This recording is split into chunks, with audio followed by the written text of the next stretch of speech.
Welcome to the Upland Nation podcast. I'm Scott Linden, your host on our weekly and sometimes more frequently trip into the woods and the prairies. And this week, a lot of woods and very few prairies as grouse and woodcock guide Stephen Faust joins us.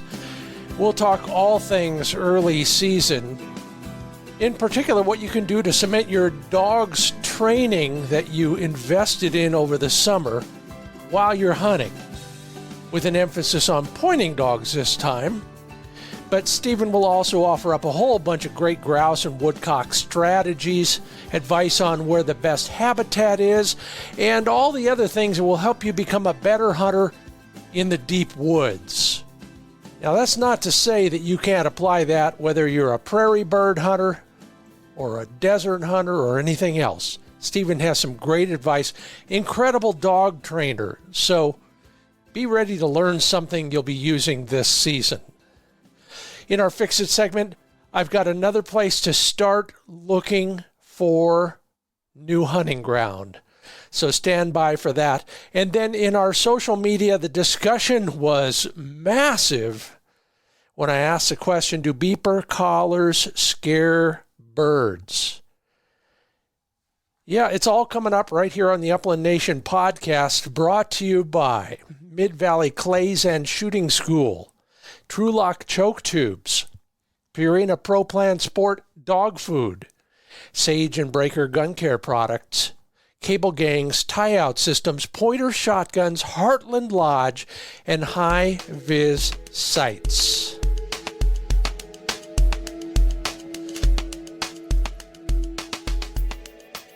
Well, boy, oh boy, did I stir up a hornet's nest when I asked the question about whether or not beeper collars scare birds. The upshot of the answers you gave me, and there were almost 200 comments. The answers, upshot, like I said, yeah, probably, but there's some other things that would qualify that answer. So I'll hit on some of those as well, and food for thought, if nothing else. If you use a beeper and you love it, more power to you. If you hate it, okay, I'm all right with that too. But here are some good, useful, thoughtful suggestions. Roger Ruckert started out the discussion with, they don't scare birds as much as yelling for your dog every 30 seconds. Yeah, Gunnar Kruger, hawk scream holds both the bird and the dog. Yeah. This I didn't know. Eric O'Brien points out that good game farms do proper beeper introduction on their chicks starting on the 49th day.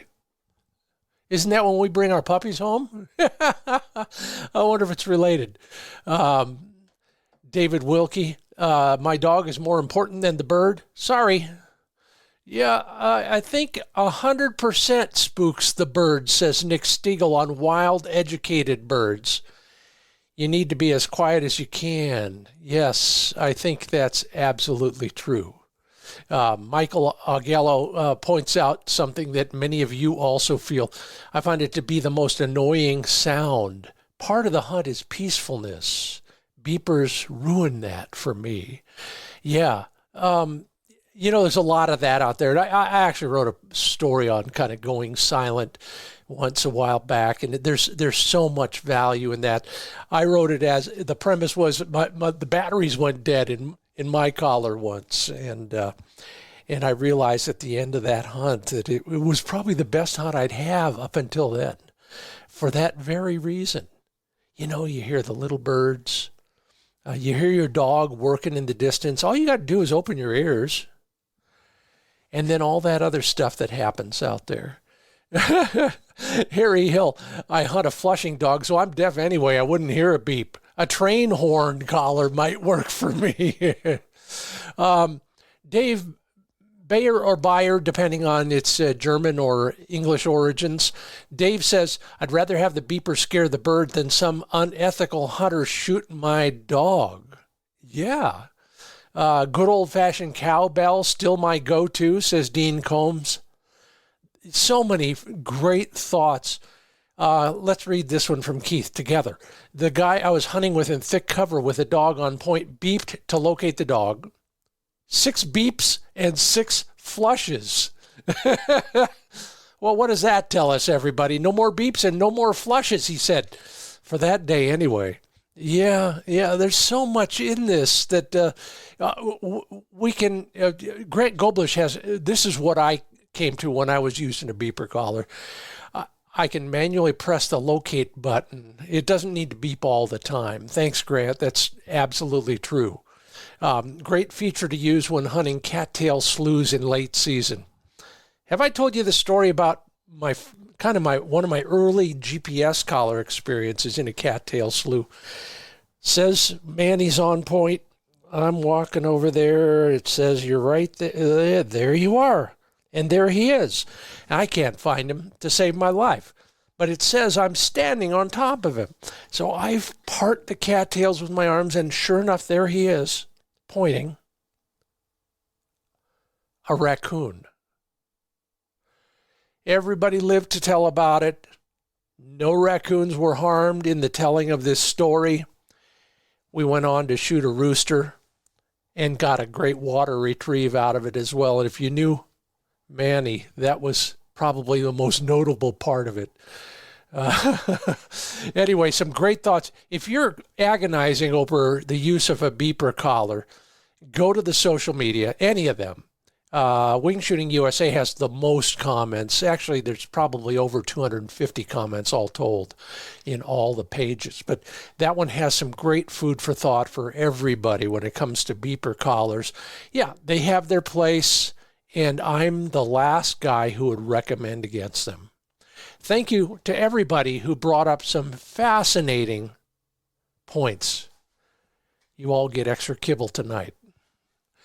That portion of the show is made possible by TrueLockChokes.com. Talk a lot about sub gauges because they have so many chokes available for your 28, your 20, your 410, your 16. They're all there, and the easiest way to figure out if they got one for you is to just go to the page, then go to the choke interchange list. Match your gun to their list. I can guarantee you those choke tubes will go right in, fit perfectly, and they will function like no others. Highest quality, best materials. Learn more, and remember that offer from Scott Truelock. If you want flush fit chokes in your side-by-side and they don't have them in stock, they'll make them for you. Learn more at TrueLockChokes.com. And then take care of your chokes, your shotgun, and every other aspect of shooting, handguns and long guns, at sageandbreaker.com. If you need to clean your gun, if you need to care for it, if you need to carry it, they've got the gear for you. Let's focus a little bit on some of the things that I use on a daily basis this time of year. They have a product, it's a spray-on product called CLP, Cleaning, Lubricating, and Protecting. It's a liquid, it's non-toxic, and it really does the job. At the end of every hunt, that goes all over my shotguns, including inside the bore.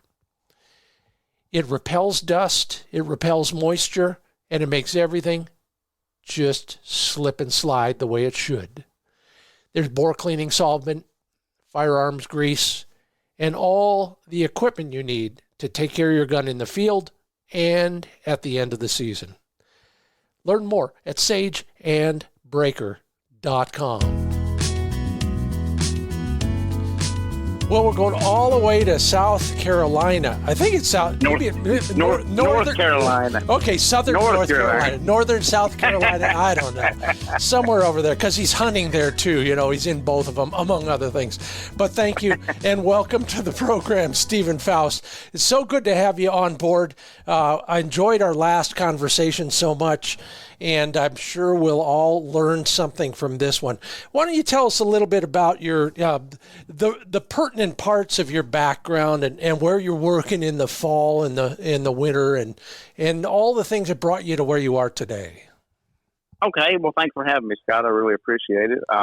I am in northwestern Piedmont of North Carolina. We're in the foothills of North Carolina.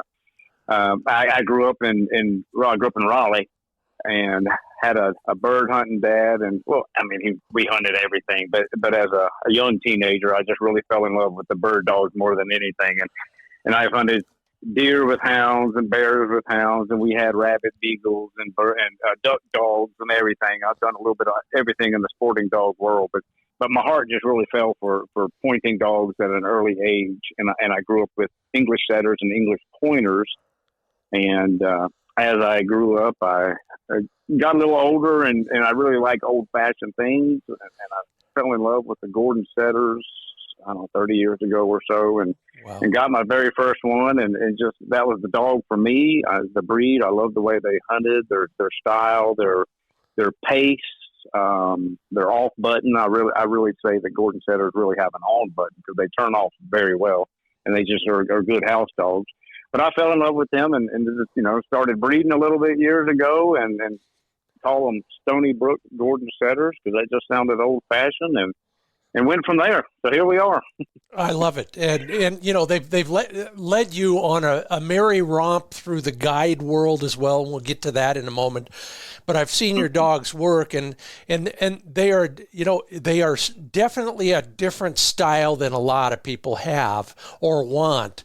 But they're so elegant. And what is it about you that drew you to those dogs besides that on and off button? Is it their looks? Is it their hunting style? Tell us more about the Gordons you like. I'll say yes, because it's a little bit of both of that. But it's also, I do like old-fashioned things. And I read that Gene Hill article or story called The Woodcock Gun. And he pictured an big old-fashioned Gordon setter. And years ago, I just thought that sounded like a good dog, so I got my first one. I grew up shooting woodcock. It was always my favorite. We hunted wild quail all over eastern North Carolina, but in the winter, when the woodcock ran and the season was open, I preferred that way more than the quail. And I would sneak off with my little English setter at the time and go and shoot a woodcock or two just by myself, one dog, one kid, and one little bird at a time. And I just really enjoyed it. It's always been a special bird. So the Gordon, to me, it is an old-fashioned dog. And I tell people they really are the original grouse dog because the Duke of Gordon bred them to hunt the red grouse. The Gordon is the Scottish version. If people don't know, I'll say, so you got the English setter, the Irish setter, and the Gordon is the Scottish version. They all started developing around the same time, around 1500s or so. And the Duke of Gordon had the black and tan version, which originally were a tricolor. History said, yeah, they were tri. I mean, and I've actually had some tricolors over the years. I got some with a lot of white on them occasionally. And over the years when they were breeding them, the stories go that the Duke of Gordon bred in a black and tan hound for the quality of nose, which I will attest that I have never seen a dog with a sense of smell. And I've hunted as a guide. I've hunted over pretty much everything now, but I've yet to see one with a sense of smell equal to the Gordons. They have an amazing sense of smell. And Llewellyn, Percival Llewellyn, about 150 years ago, started his Llewellyn line of English setters with a half Gordon bitch. So the Gordon setter blood runs heavy through Llewellyns. And as well, Picardy Spaniels were started with the Gordon. So people did pick and choose what they liked out of the Gordon, but it was one of the original 11 founding dogs of the AKC. And Daniel Webster of Webster's, dictionary and all that. And he was a statesman. He imported the first two Gordons to this country, Rake and Rachel, however many 150 years ago or whatever it was. So the Gordons have a very storied history. As field trials came around, their pace back then was not really a field trial dog. Yeah. And even though they had the nose and the sensibility, they just weren't getting to the birds first. So their kind of fashion fell away to the horseback guys, but as more people don't have horses, more people are looking to dogs like Gordon setters now because everybody foot hunts. I don't know many people that hunt on horseback. Actually, I don't know anybody that does. But that's what I do like about them. Is they're a foot hunting dog. Mine are not big running dogs. I've got some imported blood in there that I brought over from Europe. They're natural retrievers. I don't do any force breaking on them. They're very intelligent dogs. They train easily. They're hardworking. They and like I said, have a great sense of smell. They got very intelligent. They learn the birds quickly. They learn how to handle wild birds. And to me, it's been an easy thing to stick to. I've never questioned Gordon setters or a desire to have anything else. And you you know of what you speak. I mean, you're in the woods all fall. Tell me about your guide life. You move around. You're kind of a gypsy. In fact, that's a great story idea. I'm going to have to sell that to a magazine. All you bird hunting gypsies, well, me included. But I've been called worse. That's all right. So you start the season where, and then you migrate. You do. So, I mean, literally. I migrate back south with the birds. So I would start in opening day in Minnesota, which is sometime in mid-September, depending on how the season falls up there. Start up there, and I would guide for Jerry Havel at Pine Ridge Grouse Camp. Been guiding for Jerry for a long time. And then as the season winds down there in early November, I would come south and kind of retool a little bit and wash clothes, important things like that. Start over again. Yeah. So that was generally that trip would be about 8 weeks or so, and then I would start in the mountains of Virginia and North Carolina with rough grouse and woodcock as it comes in, and that would run through mid-December or so, doing that kind of trip. And then mid-December through the end of January, North Carolina woodcock season is open, and and then I just do all woodcock in North Carolina straight through the end of January. And then, that's a whole lot of hunting days. I mean, guiding days up over 100, and then I turn around and would go to Minnesota around Mother's Day weekend or so in May and help with the woodcock banding, which is to me is fantastic. It's, it's put and take hunting, but my dogs are certified banding dogs, and I've done all my permit stuff, and I have the a banding sub permittee, but I am approved, woodcock bander in Minnesota, which I just absolutely love doing. And we don't get to hear a lot. I've never spoken with a certified woodcock bander, now that I think about it. What does that entail, and what do we hope to get out of that? Well, just like anything, banding ducks or any kind of migrating birds, you're hoping to learn a little bit about what they need, where they migrate to and from. And the thing with banding in the spring up north is we're banding chicks. Yeah. We're not banding adult birds. Well, yeah. We do band adult birds if we catch them. And I banded some, and I put GPS collars on some. I was trained for that.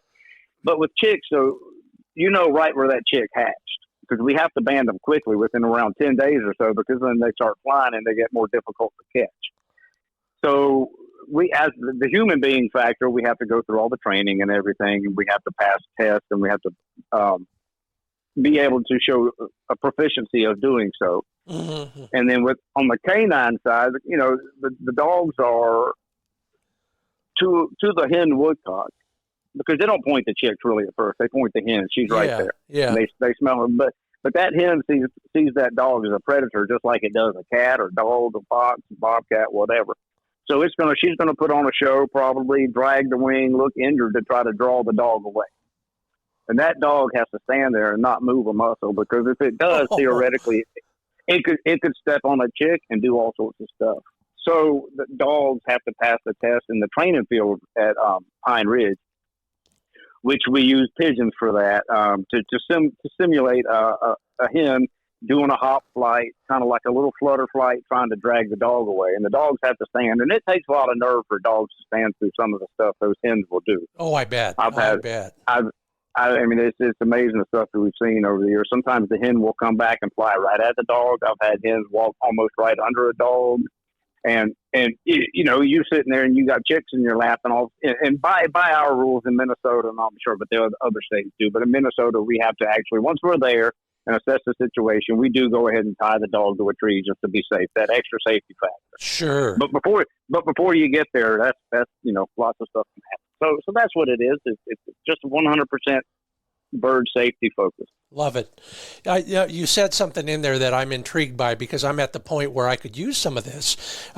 When you're doing the testing and the training in the field at Jerry's place with pigeons, are you Are you able to simulate that wounded woodcock hen behavior with a pigeon?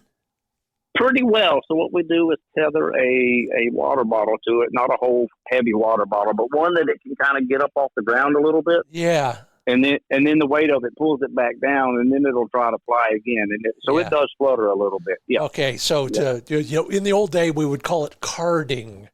Yes. When there weren't free water bottles around with every purchase. When everybody doesn't have a truckload of water bottles. Okay, cool. Well, I love it, and thanks for the insights on all of that. Now let's get to the really important stuff. How was your last season? Give me the upshot on your last hunting season. Oh, last season was great. We had last spring. So spring and summer make the birds. You got to have a nice warm, dry spring for a quality hatch. Cycles that are there a little bit here and there, but really you just got to have good weather. And last spring's weather was a little tough. This year looks a lot better. It was a little tough, but carryover was fantastic from a nice light winter. So we still had great grouse numbers. The woodcock hatch was good because they hatched a little bit before the grouse, and they had good numbers. And then coming back south, we had good numbers down here. Virginia, we were finding some birds. North Carolina, we had a great season the whole way through. Didn't get any snow. Didn't really get much real deep cold to push the birds on. So I had birds all year. So it was good. It was real good. And you talk about spring and summer as being crucial. What needs to happen at what time to get a good hatch? It's always a revolving door. So you have to have good carryover of adult birds, of course, to have, biology says you still need a male and a female bird to get together for that female to lay some eggs. So you have to have good carryover, but dry weather at the hatch. If you'll give those chicks 10 days, 2 weeks of good, warm, dry weather to where their adult feathers start growing in, and they can thermoregulate and kind of stay dry and regulate their body temperature and stuff like that, you're in the clear. But if it's raining, because Mama Grouse and Mama Woodcock does not feed those birds. And as soon as they dry off, they're out of the nest. They're on their own. They're precocial. They've got to go feed themselves. And Mama can only keep so many of them warm and dry. Yeah. And if it's raining day in and day out, those chicks still have to feed. They're going to run out and try to grab something to eat. They're going to get wet, and a cold, wet chick is a dead chick. I've raised enough chickens and everything else over the years that if it's cold and wet, it's going to die. And that's brutal. A cold, wet spring is brutal on birds. Yeah. Any kind of bird, really, especially upland birds. I was watching our one of our home coveys of valley quail out here back during the hatching season, and we had one brood that had to have 21, 22 birds in it. And I thought the same thing. I thought literally there's a physical limit to how many chicks can shelter under a hen. Yeah. And the rest are SOL. Well, and that's where survival of the fittest comes in. The strongest chicks can fight their way under there, and they push the weaker ones out. And, it's just, nature's cruel. You and I both know nature's cruel, and only the toughest survive. So. Well, so tell me, a day in the life of a grouse and a woodcock guide. You're up at Jerry's place, Pine Ridge Grouse Camp. What's it look like? Take us through a typical day in the field. Okay, so I wake up. I'm the early morning guy. I've always been an early morning guy. And with my food service background, I wake up about 5:30. I get all the coffee going, and drink my own coffee first. It's kind of a selfish thing too. But I get the coffee going. People start coming into the lodge. The chef comes in, and they get breakfast ready and everything. I go out about 6:30, and I check on the dogs. I do feed my dogs breakfast. I give them about a cup of breakfast, not a real measured out, but about a cup worth of food. Oh, yeah. I do feed them breakfast. I look at all of them, and I know that if a dog doesn't eat breakfast, there's something wrong. Even, especially you're looking mid-season, late season, that engine is burning hot. And if I go out and I do that, and I check on everybody. They all look good. I go back, change clothes, get ready, eat a little breakfast. I check the board. Jerry has a board in the dining room in the lodge, and he's got the guide's name and the sports for the day beside it. And so since my memory is about 2 seconds, I take a picture of it. So later in the day when I forget who I have in the woods, I can slyly pull my phone up, scroll through the pictures, and find out and remember who I have out in the woods that day. I love it. And more power to you, because I am the worst with names, among other things. So if I have, I'm going to put reminders on my phone from now on. And I got to tell you, so that's it. You and I are the same in a lot of ways. I'm holding my two right fingers together, and we're like this. I'm the guy. I was at a lodge in South Dakota a few years back, and I'm always the first guy up. And I'm looking for coffee. I got an empty cup, searching for a machine. And in South Dakota, the coffee, they make it weak so you can drink it all day. Those old farmers at the restaurant. Man. If they had real coffee, they'd be bouncing off the walls. So they make it weak. So I'm looking for something better, or at least a lot of that. And I hear some rustling in the kitchen, and there is the French chef for this lodge. This lodge was so fancy it had an ice bar. So of course they got a French chef, and he's in there making his own coffee in a French press. Oh yeah. So I walked up and looked pathetic, and he gave me some of that. Well, it's funny. So the first time I went to Jared's was in Pine Ridge. I went for the woodcock banding in the spring. And I talked to Jerry, back and forth. And I've been guiding a little bit over on the Upper Peninsula before this. So I talked to Jerry, and he said, why don't you come up for the woodcock banding and kind of get to know the place, get to know me, that kind of stuff. So I was like, yeah, that sounds great. It's something I always wanted to do. So I got up there, and it was May, whatever, and met Jerry, hung around a little bit, went to bed that first night. And I woke up that next morning, and the sun was up, and I was like, I jumped out of bed thinking, oh my God, this guy's going to think I'm the laziest thing on the planet. He'll think I sleep till lunchtime. So I scrambled into some clothes, and I ran inside, and nobody was in there. And I was like, what in the world is going on? Well, I hadn't thought about it. It was 5:45 in the morning, and the sun was already up because you're that far north in the springtime. I went, oh.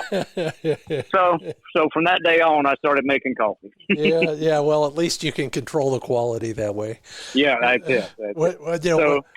When we were on the road a lot, we would bring our own coffie. We'd bring a 5-pound bag just for that reason. Yeah. Just to be safe. Yeah.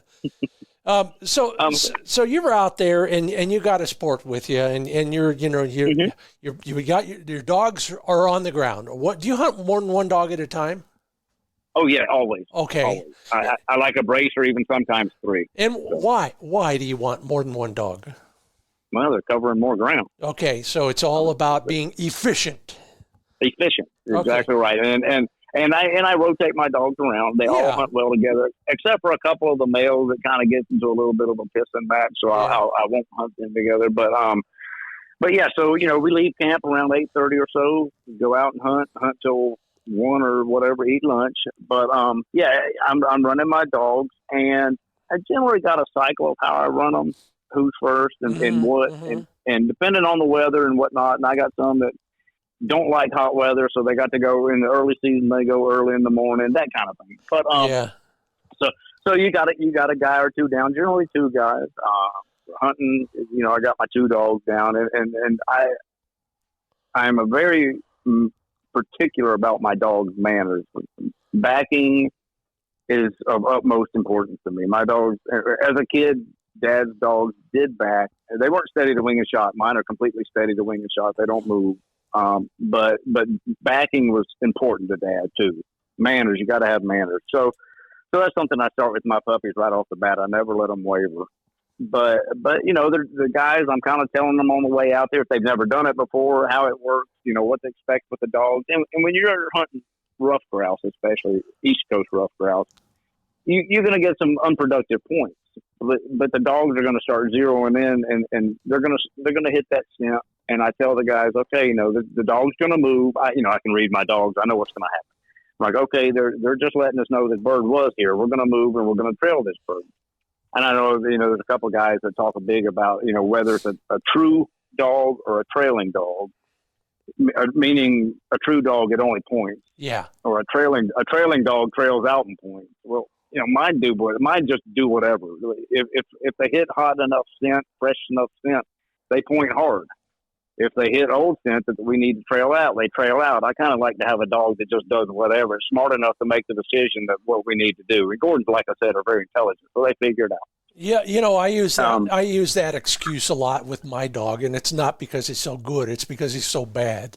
But but I know exactly what you mean. And I remember hunting with a gal who judged German hunt tests, and she said much the same thing. She said, the dog's job is to indicate where the bird is and get it in the air. And so it's a variation on what you're describing. We don't want your dogs to flush, but we want them to find the bird and produce it for the gun. That's what you said. Produce it for the gun. Exactly. That's their exact job. And as a guide, it's produce it in a shootable situation. And grouse, you're going to get a lot of 40, 50-yard flushes. Or especially early in the season, well, I heard him, but I never saw him. That kind of thing. Well, that's why you guys count. You count all those. Oh, I do. Oh, I count them. Don't you worry. I don't count reflushes. I try not to anyway. I'm sure some reflushes sneak in there, but I don't follow birds. If a bird goes in the direction we're going, we might find him again. But if he goes in a different direction, I don't follow him. We'll find more birds. I love it. I stick to my. I'm kind of bad about sticking to my routes, but. Yeah, I don't waver when it comes to that. Well, you don't get lost as much that way. I don't get lost, but sometimes getting lost is good. You find a new cover. I love it. Yeah. So your guys, you got a pair of hunters and at least a pair of dogs on the ground, and you fed your dogs in the morning, and I understand some rationale for that. What is yours? Okay, so let's look at. I load up 6 or 8 dogs in the truck, and some of those dogs are not going to hunt until 3 o'clock in the afternoon. Got it. So I don't want to sit in there all day without breakfast. And I know dogs internally are designed differently from humans. I mean, they are feast or famine designed. And a wolf kills a deer, it's going to eat until it can't eat anymore. Then it might go a day or two or however long until it eats again. And dogs are designed that way. But a wolf doesn't hit the ground every day running hard, for hours on end. Yeah. Well, it might. Yeah. I've seen some wolves up there, and they don't really. Most of them are just running away. But that dog, he's been hunting hard for a month, whatever. And when when he's asleep in the back of the truck waiting his turn, his metabolism is through the roof. So I want him to have a little something in his stomach. I get it. Yeah. But then it's now, and like I said, but once I've run them, once they've done their shift, and I rotate. If they have a really long shift one day, they're going to get a short shift the next day. Yeah. But as soon as they're done, I carry the food in the truck with me. I feed them there. I check them out. Make sure there's no cuts or dings, pull a briar out of their ear, that kind of stuff, and put them in their box and feed them, and they're done for the day. Yeah. Yeah. And that way, when I get back, I know all the ones I took in the woods I fed. I'll feed the ones that got left behind for the day, and everybody's good. And growing up, Dad had 2 rules. One was dogs first, gun second, you third. Yeah. And the other one was dogs first, gun second, you third. So that was it. I would only add one more thing, and that'd be beer fourth. Yeah. Yeah. Yeah, because I took care of Dad and then me. So, but that was it though. You always make sure the dogs are good. Yeah. And we get and at camp people will come up and say, can I help you do with the dogs or whatever? And not that I don't appreciate the offer for help, I really do. But I know that if I do it, this is going to sound kind of selfish, but if I do it my way, I know all the dogs are fed correctly because some of them are bigger, some of them are smaller. Food quantities are a little bit different. I know the right dog got the right amount of food. Yeah. And I can check all the boxes before I say, okay, now I'll go, put the birds up, put the guns away, whatever, and whatever else needs to be done. Dogs first. Though. But and I've guided just enough to appreciate this, and I try to be helpful as well. It's nice that somebody offers to pitch in, isn't it?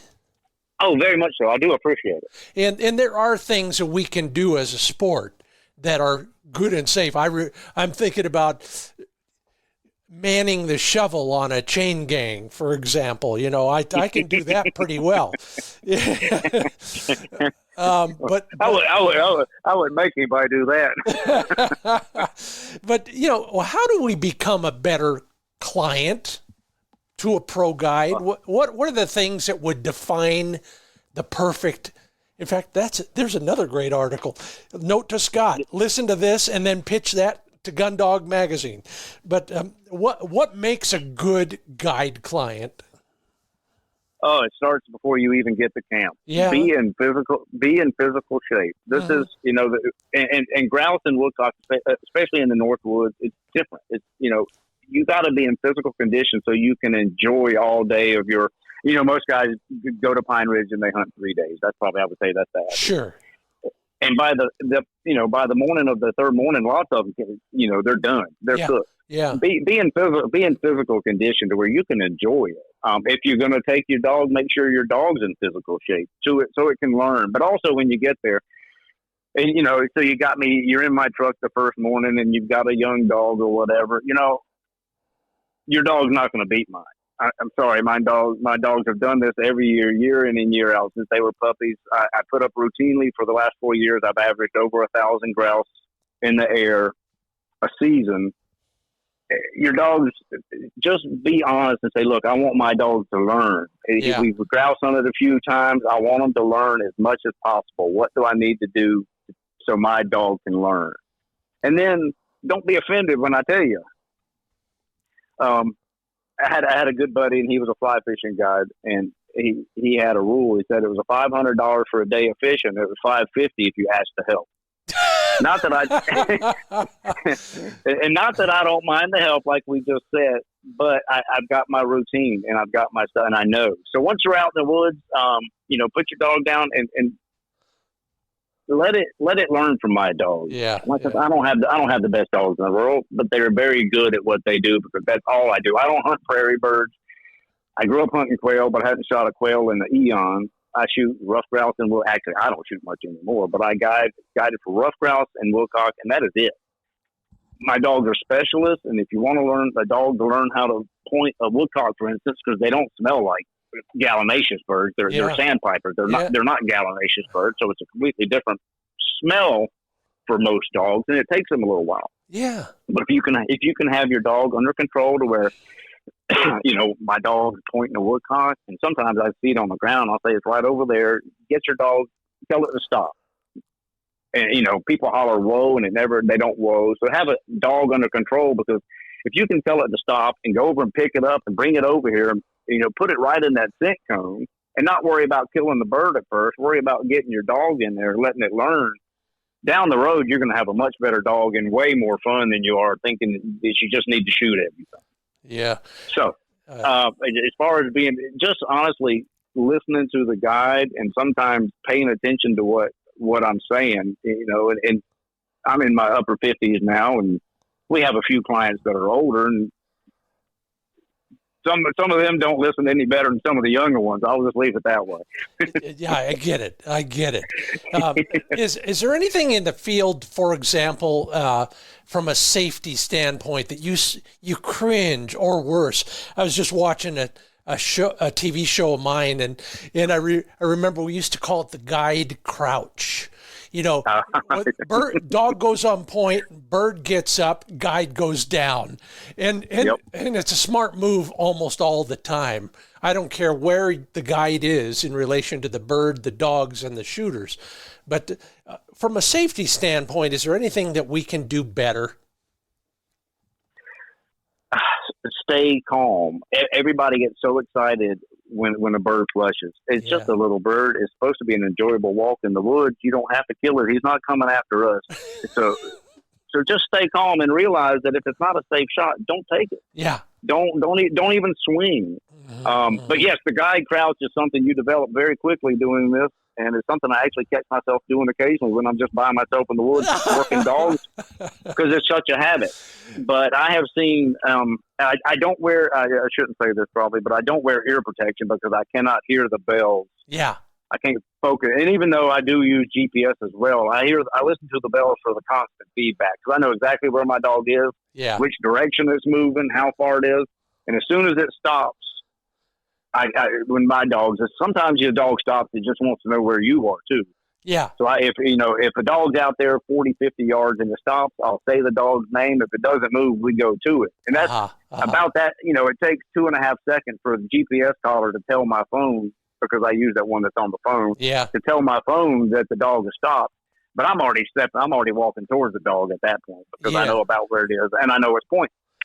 So when you're approaching a point, listen to the guide. The guide's going to read the dog and tell you what to do, which way to go, what might happen. It's a wild bird. Like I said, I only do wild birds. Sometimes the guide's wrong, or I should say sometimes I'm right. But listen to him. And again, just remember, if it's not a safe shot, don't take it. Don't even consider it. Just because the bird goes up and the guide goes down, don't shoot over his head. It's just, little things like that. And I know people think, well, I paid this money to go on a hunting trip. Yeah, you did, but you don't want to have to drag your guide out of the woods dead because, I know we're joking about it now, but you're absolutely right. And my team, I got 2 camera operators, and they have the cameraman crouch. And boy, the shots they get when they're laying on the ground as the bird's getting up, that's why we win the awards.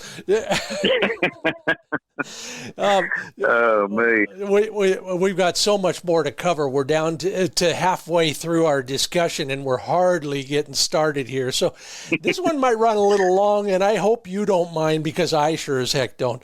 We're going to talk. Oh, no, not at all. We're going to talk more about a guide's life. I want more about just the grouse and woodcock hunting and strategy, as well as we want to talk a little bit about training, particularly about steadiness, because you, I think, probably have more opportunities to teach that in the woods.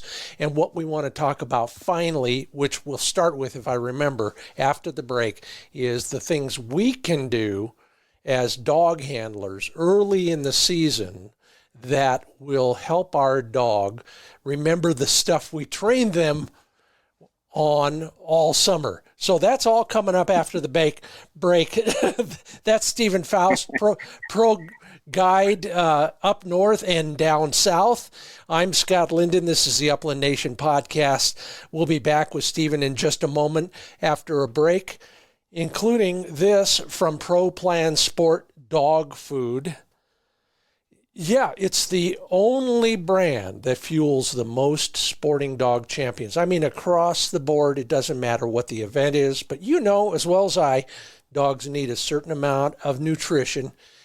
And Stephen talked about how much they need. We know that when they're in the field, especially on a long hunt, they need 100% complete and balanced nutrition, starting with high-quality protein.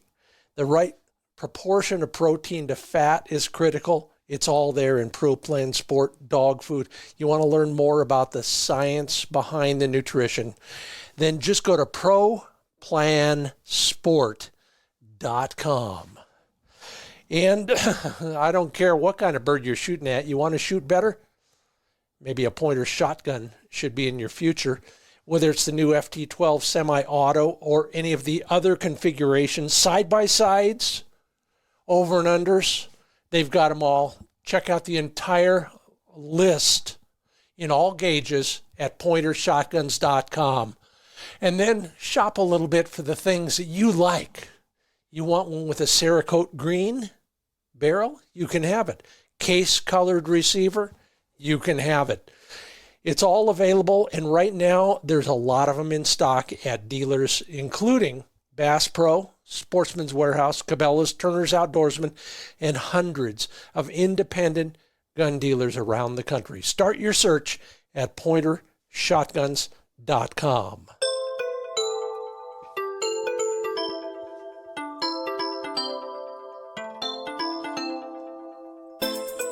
Welcome back to the Upland Nation podcast. Stephen Faust, pro grouse and woodcock guide, Gordon setter, owner, handler, breeder. Man, have we got a lot to talk about. So let's jump right in.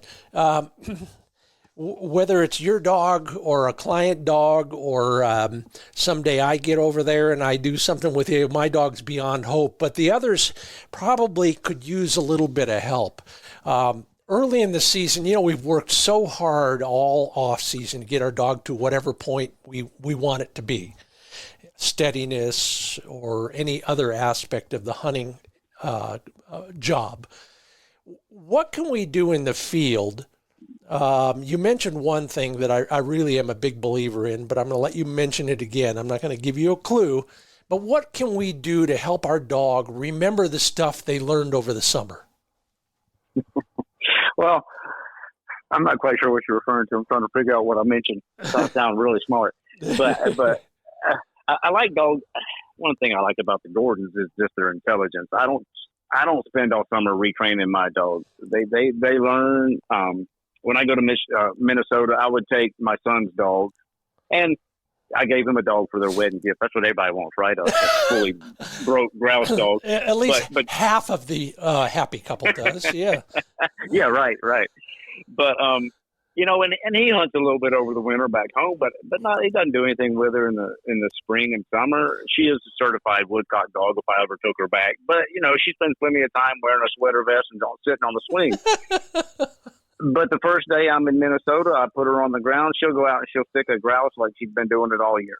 They're very intelligent dogs. They remember what to do. So I like that. That always helps make me look a little better.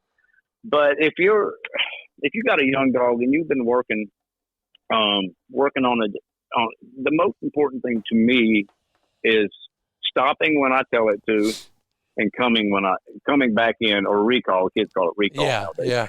Recall when you tell it to, not on the 15th or 20th time. If you got to say it 20 times before it finally does it, and then you say good dog, all you've done is 19 times you've taught the dog to ignore you. But a lot of that comes from the fact that these dogs live their whole life on a leash. They don't get off the leash very often. So once they do, they're just so excited to run that they don't care about listening. They got a lot of energy to blow through. And there's a huge difference between running and hunting. I mean, I can take my border collies in the woods and they're going to run, but they're not going to hunt. The Gordons hit the woods and they know what they're looking for. They're not, my dogs I almost never put them on a leash. I mean, my herding dogs don't even have collars on for that matter. Mm-hmm. But when I put my dogs on the ground, they're not excited that, woohoo, I get to go run. They pretty much could run any day. They can run any time. They're focused on finding birds. When I want them to stop, like early in the season, if I got one dog on point, the other dog can't see it because it's green. Most of the time we can't see it. Yeah. So I can tell that dog to stop. And sometimes I'll go ahead and I'll give it 2 times before I get upset. Because sometimes I'll give them the benefit of the doubt. The bell clanged or whatever. It didn't hear me say whoa It didn't hear me say whoa the first time. But that second time, it better stop on the dime. And that's important to me because I don't want my dogs running up birds. And if it's coming from a different angle or whatever, the wind's wrong for that bird, it doesn't see the other one pointing, I got to stop it. It'll stop on its own if it sees the other dog. But if it doesn't, I got to stop it. Sure. And that's important. If a client has a young dog that he can stop and control, and when if we're turning left and he needs to call the dog back, one or 2 times, come here, blow the whistle, whatever, it should come right to you. Those are the things that are important. If a dog's out there 200 yards running through birds and you have no idea, you can't correct it. You don't have any idea what's happened. Right. I do because I will because when we get there, my dog's going to stop and go, "Hey, there was a bird here a minute ago," and I know exactly what happened. Clients don't really know it; they don't understand it, and if I told them, they wouldn't believe me or they'd get a little offended. So you kind of got to, how people are about their dogs. You got to be a little careful about that stuff. Which sometimes I'm not real good at. I know Jerry, but I would say the most important thing, if you've been working all summer long on steadiness, let's just say steadiness, that's fine. Now get the dog in the woods and get it in a situation to make it succeed, to where he's close enough to you, you can correct mistakes, to where you can call him back and you want him there. If you don't know he's flushing birds, bumping birds, you can't correct it. So biddability is 100% the most important thing to me. Let's talk a little bit about the steadiness thing, because this is one of our higher priorities. We had a discussion a couple of weeks ago about flushing breeds in early season training / hunting. Steadiness in the field with a pointing breed.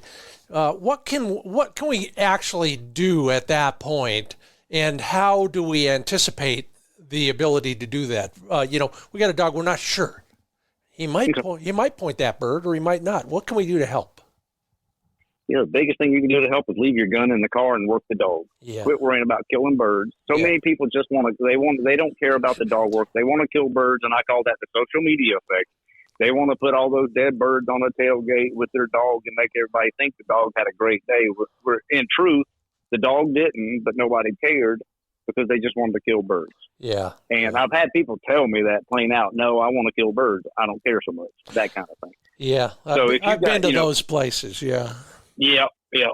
So, you know, you got a buddy, let the buddy, and he's got a dog, take turns, one dog at a time, and take turns shooting over the other guy's dog so that he can work the dog. Mm-hmm. And, you know, and it's super important. One reason my dogs advance pretty quickly is because I very rarely ever kill a gun. I've got a box of shells that's still half full, and I've had it for 3 years because I don't shoot very much. I'm working dogs. And my young dogs get plenty of exposure right off the bat. I put them down with the older dogs. They learn from the older dogs. I don't have any pen raised birds.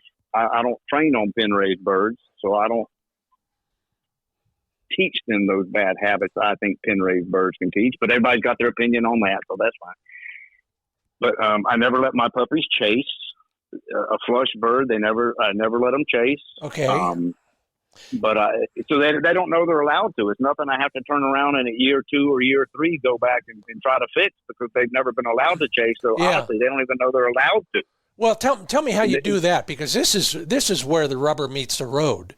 Dogs. Okay, I start with whoa. As soon as I start feeding my puppies food at 4 or 5 weeks old, I start with whoa, and before my clients, even my puppy clients, come up and pick up a puppy at 8 weeks old, I can have them all out in the yard and yell, whoa, and they stop.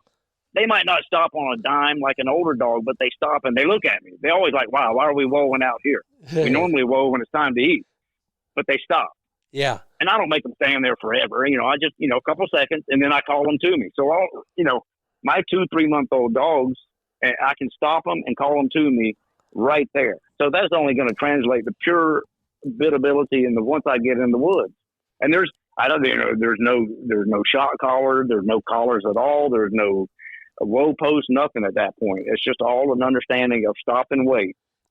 And honestly, very few of them do I have to put on the whoa post to reinforce it because they've learned to stop. Yeah, sometimes they know it means wait, but a few of them are like, okay, it means wait, but I have to reinforce, okay, it means stop and wait. So, I get it. And in the yard with a young dog, it's pretty easy to do because you can always go up and catch them and put them back, or hold them still, or whatever you need to do. We're on the first hunt of the season, and my dog just busted a bird. And I'm doing all the other things right, just like Stephen Faust told me to. My buddy's the one who was going to shoot, but he didn't shoot because it was a busted bird. But what do I do with the dog at that moment? Get the dog back if you can stop it at whoa. Yeah. I mean, my best dog in the kennel, Hazel, is the most calm dog you ever seen. She very, very rarely ever bumps a bird, but she's gonna bump a bird. They're wild birds. It's gonna happen. I don't even have to say anything to Hazel. She'll hit the ground or she'll come back because she knows she's done wrong. Yeah. But if you need to correct the dog, whoa it or get it, take it back to the bird got up, back up about 10, 15 feet from there, and steady him up a little bit. Yeah. Whoa-ing. Yeah. Make sure he understands that he went too close. And that's the whole thing with learning on wild birds, in my opinion, is that little puppy is out there. Oh, gosh, I smell that. What is that? I remember that smell. I'm going to work over there towards it. Well, in working towards it, it gets too close, the bird flushes. Okay, so next time he goes, okay, I was at 100% of scent and that bird flushed. Maybe I should stop at 90% this time. And it's just all a matter of learning. Yeah. And I'm trying to put scent into a percentage so you can kind of imagine how close a dog has to be. Right. But it's a learning thing. So that your buddy did a good thing by not shooting. He didn't reward the dog, so to speak, of shooting at a badly handled bird. And thank you, buddy, for that. And then back it up. But the next time, people think, oh, you got to kill that bird. Well, no, you don't have to kill the bird. If you had to kill the birds, we wouldn't be able to ban woodcock over. I love it. Obviously. but your dog, the reward for your dog is you praising him, you loving on him, and nothing more so. And I've learned so much in the herding dog world trying to train my first couple of border collies for the sheepdog trials, because it's very, very different. Yeah, so I've learned a lot of that I can put into the bird dogs. Just for the record, if you've ever handled a border collie, everybody, they're really handling you. Oh gosh. Yeah, you think you're in charge, but man.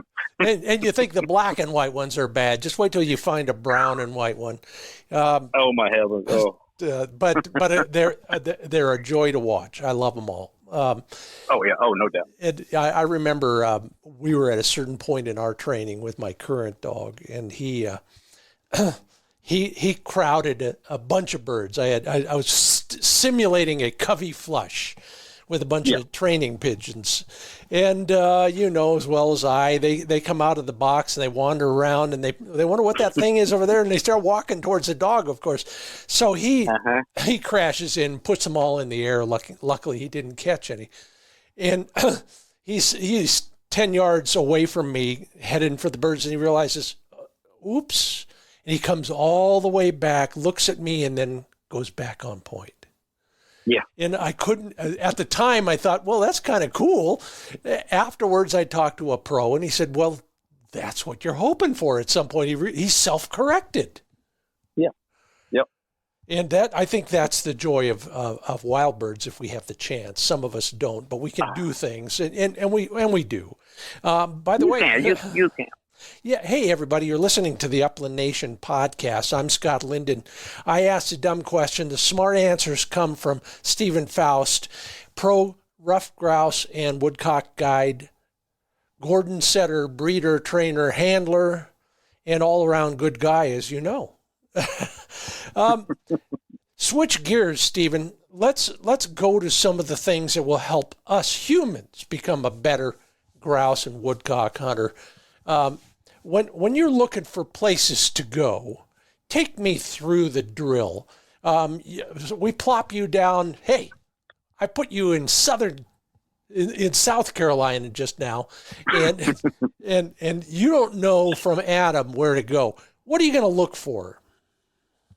First thing I'm going to look for down here for woodcock, especially, are creek bottoms, flyways, ancient old rivers that are running. They're running to the ocean. They're running mostly southeast. The birds are going to fly those. I'm looking for intersections of creeks where they come in, and you got big boggy areas, and it floods occasionally. It leaves a good silt pack that packs down in. The worms are good. It has to have a good leaf bottom too. The leaf pack on a forest floor is very, very important to woodcock. They don't just eat. They don't eat just worms. I mean, they eat all sorts of larvae and things like that under the leaf pack as well. You got to think about a little baby woodcock. His beak, when he hatches, it's only 14 millimeters. Okay. So he's not going very deep in the ground. Mama might flip over leaves for him and show him, hey, here's a sack of eggs of some sort. And they eat all sorts of little things like that. It takes them a while to have a beak long enough to probe well down into the mud and pull out a big juicy worm. Yes. So I'm looking for intersections of things like that are just going to be natural focal points for that bird to fly into. What and about, if it's good enough cover, I mean, down here in the winter, and if it doesn't get that cold, I mean, he'll be there all winter long. And that's the next question. And number one, we're still talking woodcock here. For woodcock, what's the tree cover looking like during the season? Down here, it can be anything from the same as up north, a really tight pack of regrowth, that perfect 10-year-old aspen up north, or down here, it's a lot of tulip poplar that comes back. It's kind of in the same family. It comes back and, looks the same. Or it could be just a shrubby, dense undergrowth, a lot of spirea, which is like an evergreen, low-growing bush. But you want to have as little grass as possible on the forest floor. They don't like a lot of grass. A little bit here and there is fine. But like I said, you need a decent leaf pack. And just and then you guys got to, Scott, you got to put your boots on and go out there and look. You narrow them down. You try to find 5 or 6. You go walking with the dogs, rotate around, and hope you find birds in 3 or 4 of them. If you find them in 5 or 6, hey, you did a great job. But I can't over stress the importance of just getting out there and looking, and seeing what it actually looks like in person. You used a term I haven't heard used for woodcock, but maybe in that world they use it, and that's flyway. It's not the same definition as ducks and geese. We got 4 flyways and all that. These are more specific routes, I think, is what you're describing, aren't you? Well, yeah, to a degree. So the woodcock are really, the feds break them up into eastern and central flyways. They're really not. Yeah, they do. They break them up. Even though with GPS we are learning that they do cross over the mountains and intermingle. Yeah, I've seen those maps. Yep. So and even down in Louisiana, lots of the East Coast birds will go down towards the Gulf Coast. They don't all just come down here.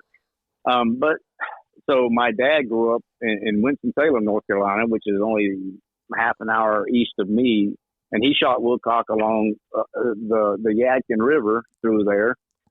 The same flyway I shoot birds on today. So that they have used that flyway for an eon. Sure. And they still do. That is much more specific, like you said.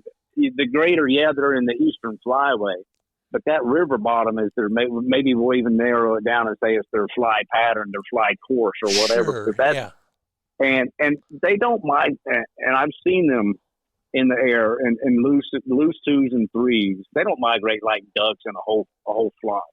Geese are drafting. That back goose, he's just flying along. He's barely breaking wind. Yep. Woodcock don't do that, and they fly a lot further now. We're learning with the GPS information than what the biologists used to, and a lot higher up. We found them in the Virginia mountains at 5,000 feet. We found a big fall of them, which we put up a bunch of birds that high up. Wow. But they're crossing the mountains. I mean, they got to stop at some point. You're right. That's it, and they got to get over that mountain. So he might be 5,000 feet altitude, but he was really only 10 feet off the ground. Yeah, usually if I'm that high, I'm crawling on the ground. Gasping. So we're looking for, like you said, and I said, there's some logical routes that generally involve a water course of some sort and all the things that water does to the ground. I never heard so much of an emphasis, though, on the leaf litter on the ground. It makes all the sense in the world, and I just never thought about it. All right, switch gears. Now we're going up a little bit in size. Let's look at the same exercise for ruffed grouse. And let's talk about the up north experience for ruffed grouse. Okay. Sure. You're up there prime season. What's the habitat look like? And then beyond just looking at it, what are you going to look at as a pro guide so that you have a big juicy tip at the end of the day? So let's say, and that's an easy question, but it's got a whole lot of layers because you're going from mid-September when everything is green and the bugs are still out, into early November when, pale November days, as the book says, when there's no color, there's no leaf pack. There's no leaf on the trees. Early season grouse will eat aspen leaves. Late season, there are no leaves up there. They only eat them green off the trees. So you have to be able to go from early season to late season constantly, and you have to transition with the birds. Yeah. As the frost comes, as the food sources change, and a ruffed grouse will pass. There's a term for it, and I forget. I should have had it written down for you. I'm sorry, but there's a term for this. A ruffed grouse will pass by marginal food sources to go to a better quality food source, and acorn is the top quality food source for pretty much for any wild animal. But its digestibility is very high and way higher than most everything else. So if you know a good good oak stand, and it's producing acorns this year, and they're going to drop late September, early October, somewhere in there. And of course, now these are big trees, but if that oak stand has some small aspen growing through it, so you got, when they did the clear cut, they left the oak tree. So now the aspen's coming back, but you got these monstrous oaks and the acorns are just pouring out of them. And the ground cover's good because the birds feel safe because the baby aspen are coming back. then you got a hot spot. Yeah. And those are the kind of things I look for. And those, those acorns are last maybe 2 weeks. So you got to key on that. You got to know, okay, I've got this cover here, and you start seeing some acorns on the ground, and boom, you go hit those covers, and then you're in there one day, and you're looking around. You only put up a couple birds, and you look, and the acorns are all gone. Mm-hmm. All right, well, it's time to switch. There's nothing going to hold them here. What's the next feed? Yeah, what is the next feed? Where do you go next? We go from there. It depends. If all the leaves are coming down and the aspen catkins are starting to go up, and then you're starting to look for aspen catkins. You're looking for the hazelbrush catkins, which are fantastic. And once they start coming on, the grouse will just gorge on those. And that hazelbrush is a real thick, maybe, I guess they'll grow up to about 10 feet tall, maybe. But the grouse will be in there. So that's perfect because that's food and cover. So, he doesn't have to go far. He doesn't have to move. He's in this hazelbrush. He fills up on the catkins, and then he goes and finds him a sunny spot and dusts a little bit and, tries to take a nap or something. He's good for a while. Yeah. The hawthorns are good when you can find hawthorn stands, which in Minnesota you find a few here and there. It's not nearly as thick as the Northeast from what I've been told. I've never hunted in the Northeast, so I don't know for sure. But things like that, and being able to transition through the whole season, and the hazelbrush catkins can hang on for a while. They're pretty good for a while, and that is a very good food source for the birds. They love them. So if you can find a couple of good stands of that, that'll see you through the end of the year. And then snowfall. You got to wonder if it's going to snow. You wake up there one day at 60 degrees. 2 days later, you got six inches of snow on the ground. You never know. You got to be ready to make that call too.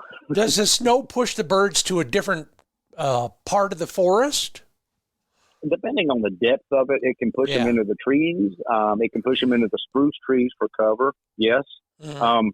And further up, the spruce grouse are fine. That's what they do, but not right there around Pine Ridge and the spruce grouse. Yeah. But the rough grouse do want the cover from it. They know it's going to snow. So 2 days before, a day before a heavy snow, the grouse are ready. They pack their crops full. They're going to ride it out. But you got to go find them. You got to get in there and look for them. They might not be moving much if the snow's deep enough. They don't move much.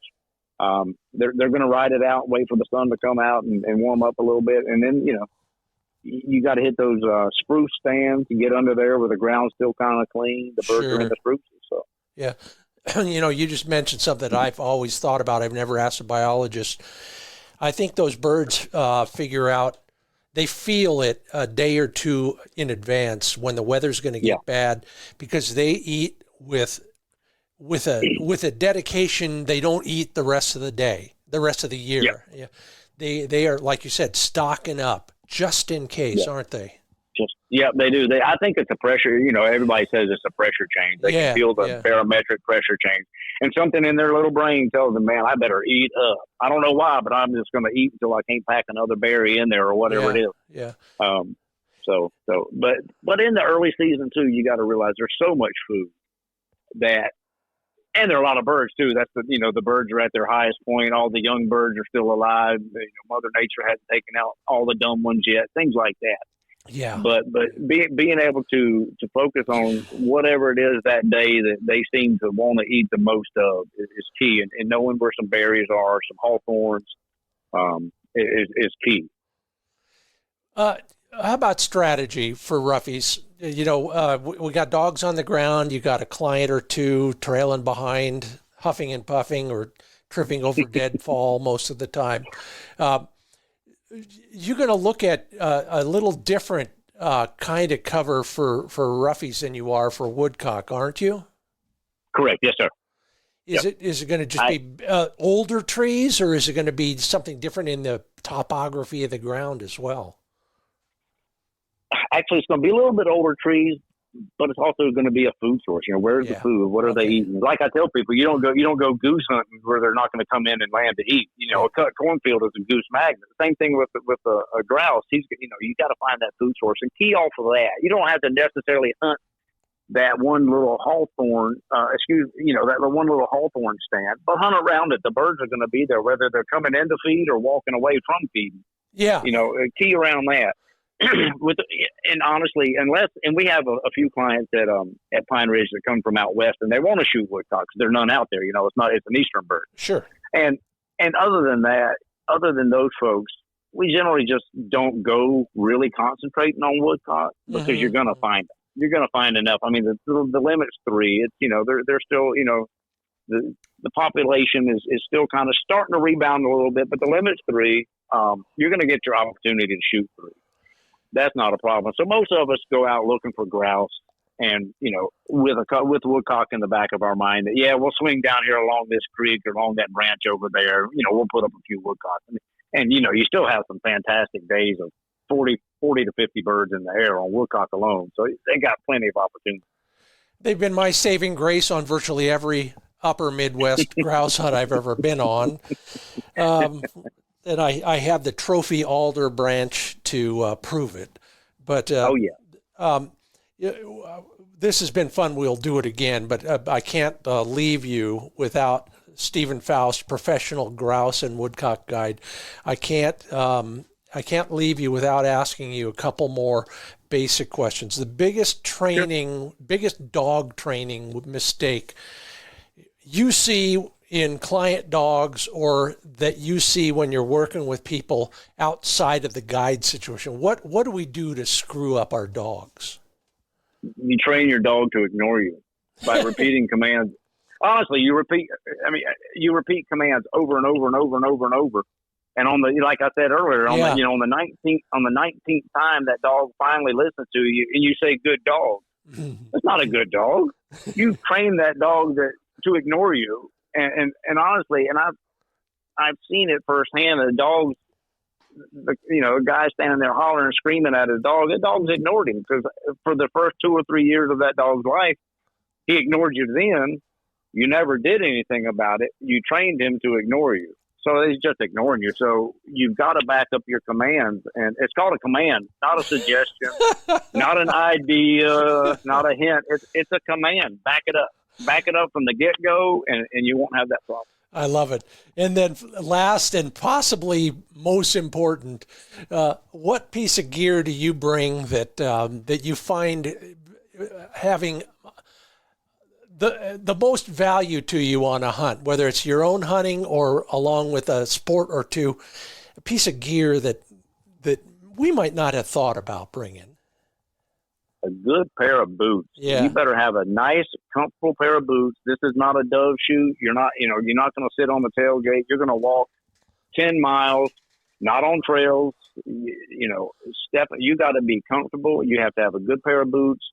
And some of these vests the guys are wearing these days are ginormous. I'm not quite sure about that. I'm not tackling Kilimanjaro. You're way overloaded. And that slows people down and puts more pressure on your feet. And if you got a bad pair of uncomfortable boots on, something to that effect, you're in trouble, and it's going to be a really long day. Well, you would not believe some of the blisters I have seen over the years. Oh, I know. I've probably shown them to you. You're absolutely right. I look at it this way: the only reason I stay in shape is so I don't have to carry 10 more pounds of ugly fat on an uphill climb. But it's the same with the stuff in your vest. And you guys, up there, how long are you away from the truck on any given hunt? A maximum of a couple, 3 hours? My longest route, like I said, I kind of route them out. I'm horribly predictable in place. But my longest one is right at 3 hours and 45-minute walk. And that's the longest one. Because, out here in the West, the limiting factor is how much water you're bringing for your dog. Sure. And you don't need a massive vest, especially when you got a guy you're paying to carry your water for you, literally. Yeah. You're right. You could lighten your load a little bit as a hunter in those situations. That's a good one. Yeah, and definitely. It's usually the opposite. Bring more water, but there's a practical limitation there. Yeah, definitely. And down here, my longest one's around 2 hours, but with that, there's water everywhere. Yeah. There's everywhere, where I hunt, there's water everywhere. I never carry water for the dogs down here. Up north some, but down here never. Yeah. Well, Stephen Faust, if we want to learn more about you and what you're doing and how to get in touch with you, what's the best online method for doing that? I am at StonyBrookGordonSetters.com. A little bit of an older website that's there, or Instagram. I post loads of videos at Stony Brook Gordon Setters on my Instagram account. Do a lot of stuff there. That's about it, really. Like I said, I'm not the most up to date computer guy, so I do my best. Well, you're doing better than most. Those are some great videos and fun to watch, and everybody I know that's watched them has enjoyed them. And then, of course, you're guiding for Pine Ridge in the early season, so another place to go for you. Stephen Faust, we will do this again. It's been a pleasure speaking with you. Thanks so much for teaching us so much about dogs, roughies, and timberdoodles. Well, you're welcome. Thanks for having me, Scott. I really appreciate it. You're welcome. Ta-ta now. Bye-bye. All right. Bye-bye. That's for him, not for you, because we still got more to cover here. I've got another suggestion in terms of where you can search online for a new public access hunting spot. Yeah, something you might not have thought about. I know it was a revelation to me, so that's coming up after a word from Mid-Valley Clays and Shooting School. These guys are hunters. They know what they're talking about when it comes to getting you the gun that will drop birds when your dog is steady. Well, even if he's not, but you don't want to do that. They also are dog owners, and they understand exactly what you're up against. If you're looking for a Browning, they've got all models, all gauges, and particularly a lot of those hard-to-find versions. A big focus on field-grade guns appropriate for your hunting situation. And if they don't have it, they can probably find it. Call Dave Fiedler. Go to midvalleyclays.com. Ask for Dave when you get the phone number. He can ship anywhere, anytime. Make him your first stop when it comes to shopping for a shotgun. midvalleyclays.com. And then high-vis sights is where you see what you've been missing. I can't say enough about how useful they've been for this cross-dominant, colorblind, curved spine, bad shotgunner. It works for me, and it might work for you. These light pipes just attract enough of your mind's eye, and probably the left-hand corner of your off eye, or your on eye, your correct eye, to keep the muzzle in the sight picture while you're looking at the moving target. You'll see what I mean if you watch the video. It's all at highvissights.com. You can swap them out depending on the weather conditions or your color preference. Simple to do. If I can do it, you can do it. Most of the time, it just involves pulling it off. They're mounted by magnets. Simple, easy peasy. Learn more at highvissights.com. Well, this week on Fix It, let's fix a little bit more of your search for new ground. This time of year, maybe you've been there and done that. You're looking for somewhere else to go, somewhere new. Darn it, I cannot remember who mentioned it, but a while back on one of the podcasts, I got a suggestion from a listener. Thank you. You know who you are. If you're stumped finding new ground for a particular bird, here's a thought. Yeah, you go to all the primary sources, absolutely, from game and fish agencies to your friends to the online forums. And then if you still want more help, go to some of the websites and social pages for bird watchers. I'm exploring some new pieces of Idaho this year, and so one of the things I'm looking for are sightings of chukars in southwest Idaho. I know it sounds pretty obvious, but you want to narrow it down as best you can, and these folks are doing some of the homework for you. Yes, you ought to take a look at some of the bird watching websites and social media. Start your search or end your search right there on the internet. Then get your boots on the ground and see what you find. Thanks to that listener again for that tip, and thank you all for paying attention to the Upland Nation podcast. Thank you, Stephen Faust, for all of your help cluing us in on all of those great roughy and woodcock tips. If you want to learn more about Stephen, the easiest way is stonybrookgordonsetters.com. If you contributed to the online discussion, and a lot of you did this week, I sure appreciate it, and we learned a lot from that as well. And thank you to the companies who make this all possible. They bring you the Upland Nation podcast. That's Purina Pro Plan Sport Dog Food, Mid-Valley Clays and Shooting School, Trulock Choke Tubes, Pointer Shotguns, Sage and Breaker Gun Care, Heartland Lodge, Cable Gangs Tie-Out Systems, and High Viz Shooting Systems. Plenty more at findbirdhuntingspots.com. If you're looking for new places to go, I got some suggestions for you. It's all right there. And thank you again for listening to the Upland Nation podcast. I'm Scott Linden. See you in the field.